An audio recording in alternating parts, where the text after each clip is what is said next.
पिछले वीडियो को ही हम यहाँ पर कंटिन्यू कर रहे हैं।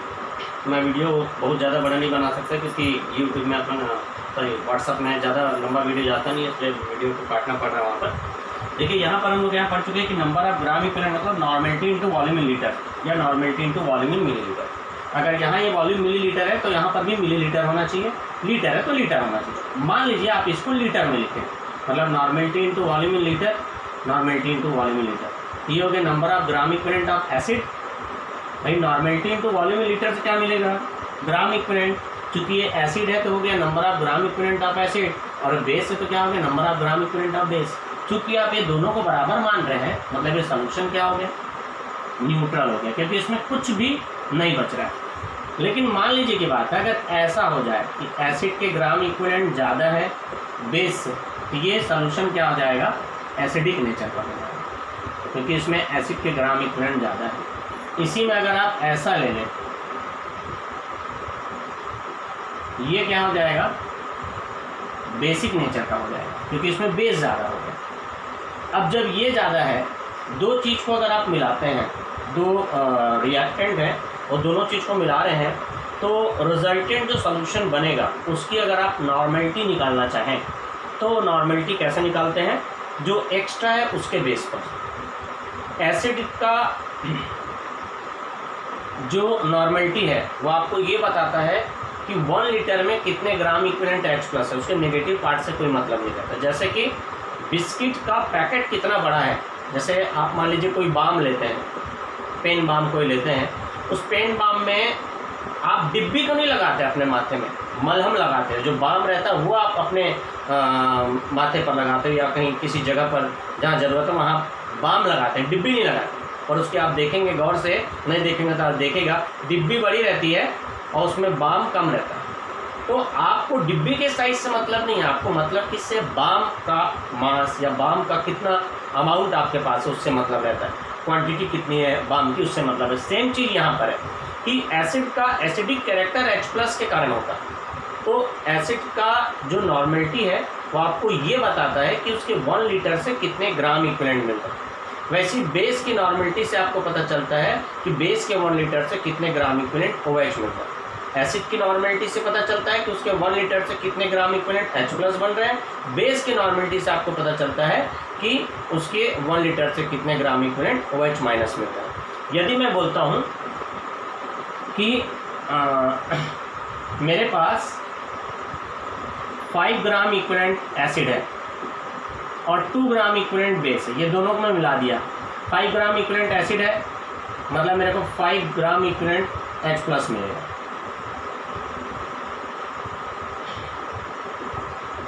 5 ग्राम इक्विवेलेंट बेस है, मतलब 5 ग्राम इक्विवेलेंट OH माइनस मिलेगा। सॉरी, 2 ग्राम इक्विवेलेंट बेस है तो 2 ग्राम इक्विवेलेंट। तो ये दोनों रिएक्ट करेंगे तो इसका 2 इसके 2 के साथ ही रिएक्ट करेगा, तो ये 3 बच जाएगा।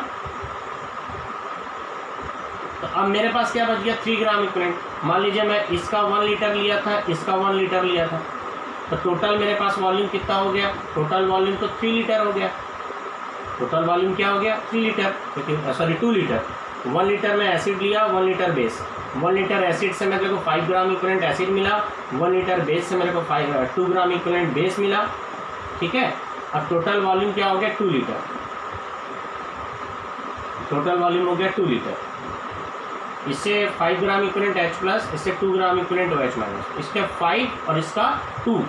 तो ये 5 के साथ 2 रिएक्ट नहीं करेगा क्योंकि ये ग्राम इक्विवेलेंट है, 2 के साथ 2 ही रिएक्ट करेगा। तो 3 ग्राम इक्विवेलेंट H प्लस बच गया और आपके पास टोटल वॉल्यूम ये हो गया। तो ये तो पूरा ख़त्म हो गया। इसमें से 5 में से 3 बचा, तो ये दोनों को मिलाने से बच क्या गया? 3 ग्राम इक्विवेलेंट H प्लस। तो number of gram equivalent upon volume in litre, तो मतलब 1.58 रिजल्टेंट नॉर्मेलिटी हो गया। ये क्यों माइनस किए? क्योंकि ये 2 इसके 2 के साथ रिएक्ट कर लेगा, तो जो बचेगा, जो एक्स्ट्रा रहेगा, जो एक्सेस रहेगा, उसके अमाउंट के बेस पर नॉर्मेलिटी निकाला जाएगा। तो बचेगा कौन? जो एक्सेस में रहेगा। जैसे यहाँ पर कौन है? एसिड ज़्यादा है तो एसिड बचेगा, यहाँ बेस ज़्यादा है तो बेस बचेगा। तो जो बचा रहेगा उससे अपने को निकालना है। तो ये 3 कैसे आया? इस 5 में से 2 को माइनस किए तो 3 आया। पर मान लीजिए अगर यही दोनों एसिड रहता, 5 ग्राम इक्विवेलेंट एक एसिड लिए उसका 1 लीटर, 2 ग्राम इक्विवेलेंट एक एसिड लिए उसका 1 लीटर। तो अब ये चूँकि दोनों से क्या मिल रहा है हमको? H+ ही मिलेगा। तो ये क्या होगा, एक दूसरे से रिएक्ट नहीं करेंगे तो इनका H+ ऐड हो जाएगा और वॉल्यूम 2, तब इनका नॉर्मेलिटी क्या आ जाएगा 3.5 आ जाएगा, क्योंकि ये ऐड हो रहे हैं, दोनों का सेम नेचर। सेम ऐसे अगर दोनों बेस रहते तो ऐड हो जाता। बोलने का मतलब ये है कि यदि दो रिएक्टिंग स्पीसीज को मिलाएंगे जो एक दूसरे के साथ रिएक्ट कर रहे हैं तो रिजल्टेंट नॉर्मेलिटी के लिए माइनस करना पड़ता है, जो ज़्यादा है उससे कम को माइनस करना पड़ेगा, ज़्यादा से कम को माइनस करना पड़ेगा। पर अगर सेम नेचर वाले को मिलाएंगे तो उनके ग्राम इक्विवेलेंट ऐड हो जाते हैं। ठीक, बस उसी लॉजिक के बेस पर हमको यहाँ फार्मूला निकालना है। मान लीजिए हम दो सॉल्यूशन को मिला रहे हैं, तो ये पहला केस, इसके लिए फिफ्थ वाले केस के लिए क्या हो जाएगा,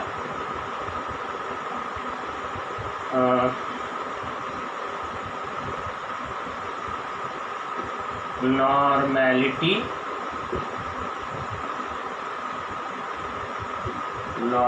ऑफ रिजल्टेंट सॉल्यूशन। पहला case, if NaVa is equal to NbVb, इसमें क्या होगा, NaVa बराबर है NbVb के, और यहाँ टोटल वॉल्यूम लिखना है आपको, ये तो 0 है, ये दोनों बराबर है ना, ये बराबर है तो 0 आएगा, तो ये कुछ भी रहे आपका आंसर क्या आएगा 0। मतलब क्या हो गया, न्यूट्रल सॉल्यूशन का जो न्यूट्रल सॉल्यूशन की जो नॉर्मेलिटी रहती है वो 0 रहती है, और आपको मालूम है न्यूट्रल का जो pH होता है वो 7 होता है। तो ये न्यूट्रल सॉल्यूशन के लिए हो गया एक केस। दूसरा, if NaVa is more than NbVb, मतलब ये सॉल्यूशन का नेचर क्या हो गया, एसिडिक हो गया। इस केस में रिजल्टेंट नॉर्मेलिटी कैसे निकालेंगे, ज़्यादा से कम को घटा दिए, NaVa ज़्यादा है, यहाँ जो आएगा नॉर्मेलिटी वो एसिडिक सॉल्यूशन के लिए आएगा, ठीक है। और इसका जो pH रहेगा, चूँकि एसिडिक है तो ऑब्वियसली वो 7 से कम होगा, एसिडिक का pH 7 से कम होता है, तो pH 7 से कम होगा और ये एसिडिक नेचर का होगा, नेचर एसिडिक होगा, pH 7 से कम होगा। ये दूसरा, अगर मान लीजिए इसी को आप बेस के लिए बना देते हैं,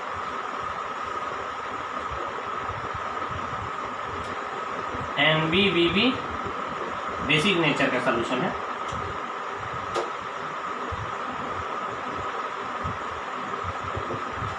अगर ये बेसिक नेचर हो जाएगा, ज़्यादा है तो